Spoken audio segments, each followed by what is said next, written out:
Hey everyone, welcome back to the channel. If you're new here, my name is Zach. Here we talk about overlanding, gear, builds, DIY, all sorts of stuff related to modifying your vehicle, getting out there, adventuring in the outdoors. Now I've seen all of the comments you all have been making about talking about 35s, how to fit them, how to do all these things. I promise that video is still coming. I'm just trying to do everything correctly and also test everything out before I give you any sort of answers. So I know it might be kind of frustrating to see me running 35s and not really explaining what I'm doing, but I promise there's kind of a method to my madness. I'm going to talk through this more in a coming video.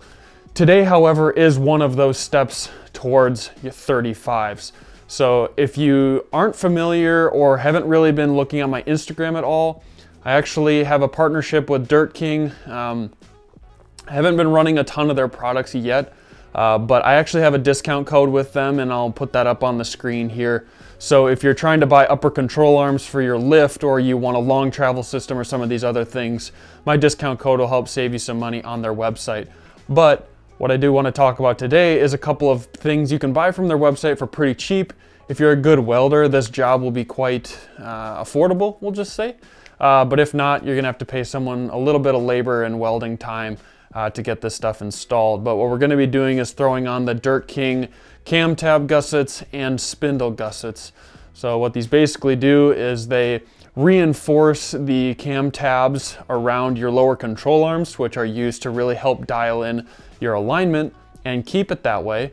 And then your spindle gussets, what it does, or as a lot of people might call them also knuckles, Trevor kept on correcting me and telling me these are knuckles. I wouldn't really call these a spindle. But it just depends on kind of what you were taught. Apparently spindle is not correct. I don't know. Leave your comments below on what you think regarding that as well. But I took the 4Runner out to Sidco 4x4, and Trevor and I worked on this and getting this stuff installed. So I'm gonna try and walk you through the process the best that I can, show you as we installed it on my rig and any sort of things we did along the way to get these to fit well. So I'm just gonna show you kind of the products that come from Dirt King, and then we're gonna put them on the vehicle. So let's jump right into it. So you don't shear this off up here. This gusset will provide support all the way through the top to the bottom. So what wasn't shown on camera here is I actually spent a lot of time grinding down the paint and really cleaning up this cast steel spindle. So as you can see a little closer here, it's shiny.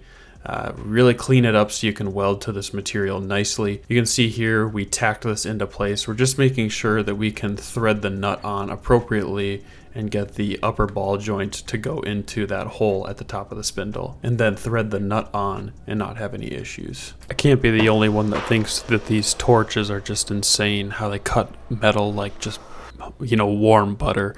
But basically we had just not quite enough clearance. We wanted to make a little bit of extra room, so we cracked the torch out and we cut a little bit of extra space on this so that we had plenty of space to thread the nut on and wouldn't just cause any issues for us. One last test fit with the nut and that upper ball joint on the spindle gusset, and we were good to go. So now time to actually weld this on and not just have it tacked in place.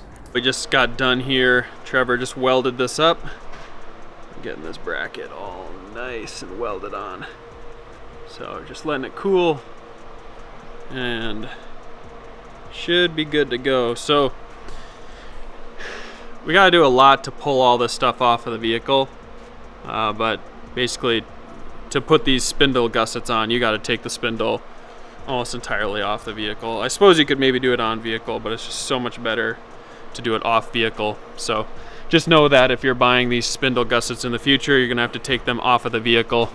These are the cam tabs. The lower one has been tacked and they're directional, and it's pretty self-evident which goes where. So now comes the funnest part of this install, and that's removing your cam bolts entirely. If you're like me and you haven't swapped out your lower control arms, and if you're like me and you've got a 2015 with 160,000 miles on it, these puppies have seen some stuff.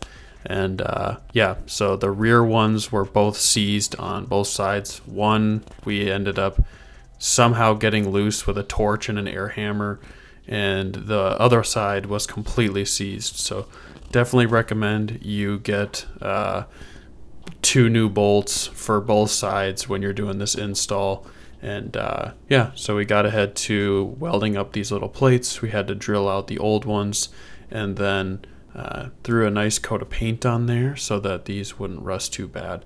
In the meantime, I noticed how bad the bushings were on my lower control arms.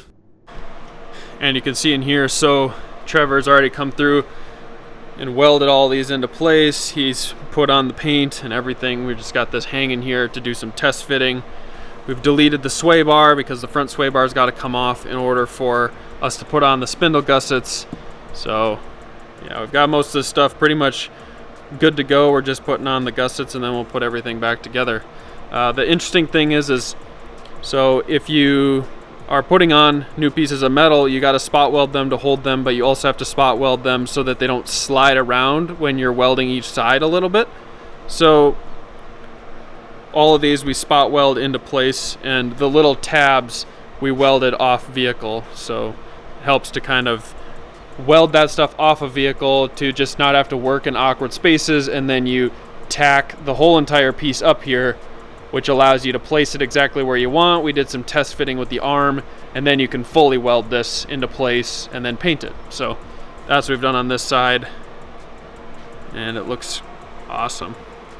Then we'll do the other side once we can get another bolt, because that rear one we're gonna have to cut off on the other side.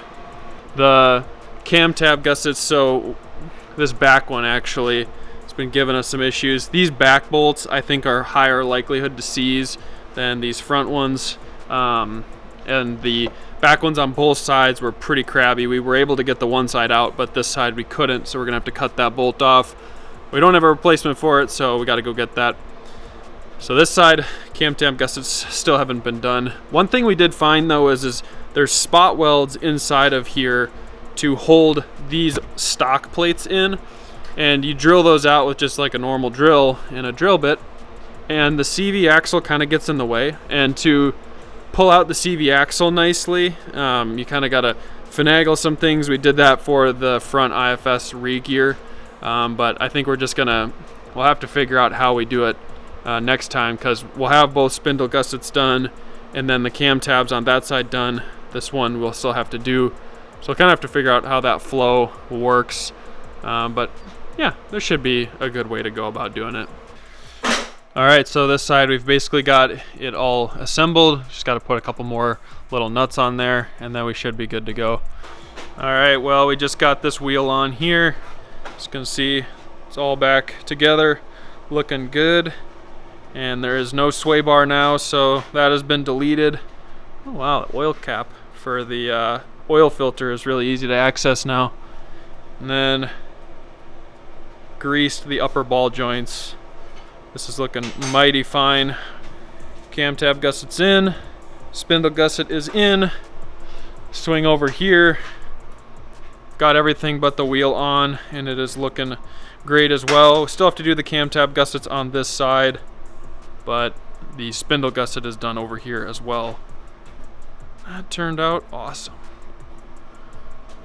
So if you're big into DIY, or you want to try and tackle this yourself, or you're trying to use your stock spindles, I'll link this Dirt King kit down below. But just like with this job and the re-gear project, would have been possible without all the tools and help from Trevor here at Sidco 4x4. So that looks pretty good. We're gonna toss on the wheel, take it for a spin. All right, so you may be thinking, cool, Zach, it's nice that you added this reinforcement, but why do you really need this? If you start to look at some of the other spindles or knuckles on the market for different vehicles, especially like Raptors that come stock with really built out vehicles, or some of these other off-road capable trucks and SUVs, they'll have a lot beefier spindles than the 4Runner does. And this is a pretty well-known failure point for a lot of guys that really run their trucks hard, and it was just something I did not want to be a problem with running 35s. So right at that loop where it connects to the upper control arms ball joint, that oftentimes will just shear right off kind of at that thinner point on these spindles. And so what the gusset does is it just helps to reinforce all of that. I know some spindles out there claim to be sway bar compatible, and Trevor's offered to cut out a little notch in my spindle gusset so that I can still run my sway bar. It's something I've been thinking about, but so far I've gotten used to driving without the sway bar and it seems to be okay. If you have a really soft suspension, maybe it would feel a little bit sketchier, but honestly, it just takes a little bit of getting used to and taking corners appropriately. But you'll have to make that decision for yourself, what you feel comfortable with, and whether you think a certain product might be better than others. I'm just a little bit hesitant, especially with the Dirt King ones that I've purchased, because I just don't want to cut too much material away to where it's not really structurally doing what I want it to be doing. So that's kind of the spindle gussets. They just help to reinforce that so it doesn't snap off sometime when you're off the trail. The cam tab gussets is kind of a different story. Those are something that might even be helpful when you're running 33s or some of these other smaller tires other than 35s, or if you're running a really heavy tire and not necessarily a small tire. But a lot of people have kind of reported that if you're off-roading and you're hitting bumps really hard, or basically like pothole type scenarios, the lower control arm will have a tendency to contort kind of in these really strong movements. So I've actually seen some photos of where this lower control arm has pivoted and the bolt has just bent over that little cam tab. It's already pretty easy for the vehicle to kind of fall out of alignment when you're off-roading, let alone something that crazy like that where it might completely mess up the toe or the camber of your tire. So just reinforcing that might save you some money in alignments, and also will just keep for safer driving on the trails. It also might help you get home and prevent you from ruining a good set of tires because you've got a couple hours to drive with a horrible alignment. So these are just some extra things that I've added to my vehicle that I think are pretty helpful in being almost kind of like preventative maintenance in a way, but structurally, bolstering some of the pre-existing suspension components that are pretty important for the vehicle. So I know some people will even look into lower control arm mount reinforcements. I've seen these on guys' trucks that have long travel kits. That might be even the next stage, because the little mounts that come down for each pivoting point of the lower control arm, that's pretty crazy how even soft that metal was, and we could sort of bend it a little bit when Trevor and I were working on this. Obviously adding these big metal cam tab replacement slash gussets, it's kind of a bit of both, because you're welding on this whole plate and then you're also welding on that little tab. So there's kind of like a dual reinforcement there, but it's not really reinforcing the area where it's folding near the frame.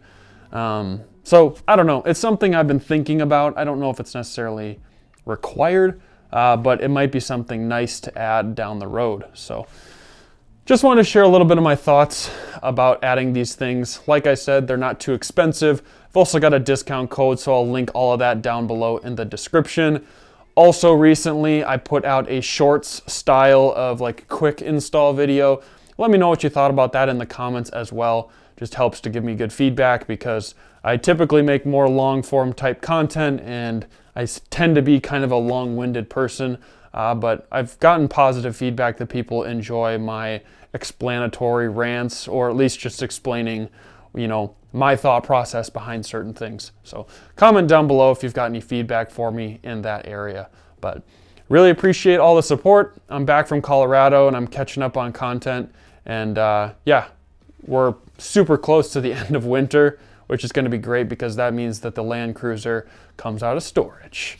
And I'm pretty excited for that. So all right, thank you so much for watching. I appreciate all the support.